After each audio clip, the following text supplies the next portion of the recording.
Satisfy your need for happiness through your own curiosity with the Ranveer Show. So BRICS is Brazil, Russia, India, China, and South Africa. That was the original grouping. This year, we've had, I think, 4 more nations that joined BRICS from January 1. Argentina was supposed to join, but they chose not to join. Okay, but Saudi Arabia has joined, which has been a tremendously strong US ally. The UAE, almost our neighbor, they have joined BRICS. I believe that there's 2 more nations, Ethiopia and 1 more nation. Okay, I'm Ethiopia and who else? I think he's pulled it out. Egypt and Ethiopia. There you go. So imagine this: a decade ago, if you spoke about the Middle East, you could not think of a single country that was favorably inclined towards India. They were all more or less hostile to India. At best, they would be indifferent towards India.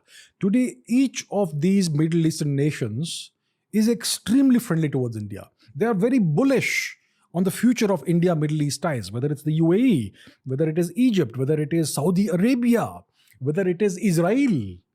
So look at that. On both sides of the aisle, they are friendly towards us. We have a Hindu temple coming up in the deserts of Arabia. It's going to be inaugurated on the 14th of February, if I'm not mistaken. It's coming up in Abu Dhabi, in the UAE. And Mr. Modi and the Sheikh, the ruler, the leader of Abu Dhabi, Mr. Mohammed bin Zayed Al Nahyan, they call each other brothers. And Mr. Modi has extremely good relations with Mr. Mohammed bin Salman as well. So MBS, MBZ, both of them are extremely bullish on India. The friendship, not the alliance, but the ties are blossoming. And the very fact that India has been able to resist the Western attempts to browbeat India during the Ukraine war and take their side, it has not worked. That has given a tremendous amount of confidence to the Middle Eastern nations. And now India is conducting anti-piracy operations in the Arabian Sea region, near the Strait of Bab al-Mandeb in the Red Sea, near the Strait of Hormuz, which is the Persian Gulf and all that.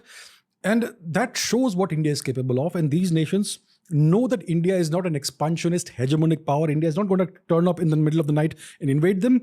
We are going to have a very robust relationship. And this has given them a tremendous amount of confidence that they can now perhaps start thinking of no longer sucking up to the US. And they have a rising power that is a great friend of theirs and very respectful of Arabic culture. And so it's a relationship built on mutual respect. So the UAE and Saudi Arabia are part of BRICS now. Can you believe it? I mean, they get most of their weapon systems from the US. You go to their airports, you will see those big American-made planes over there. They have Patriot missile systems for missile defense, anti-drone defense, anti-ballistic missile defense. These nations are extremely favorably inclined towards India. So it's a major shift that just one man, Mr. Modi, has brought about in the past decade, in the past 9.5 years. That's what's happened. So there is that. If you enjoyed today's clip, make sure you check out these curated playlists that we've made especially for you related to the subject that was spoken about in this clip.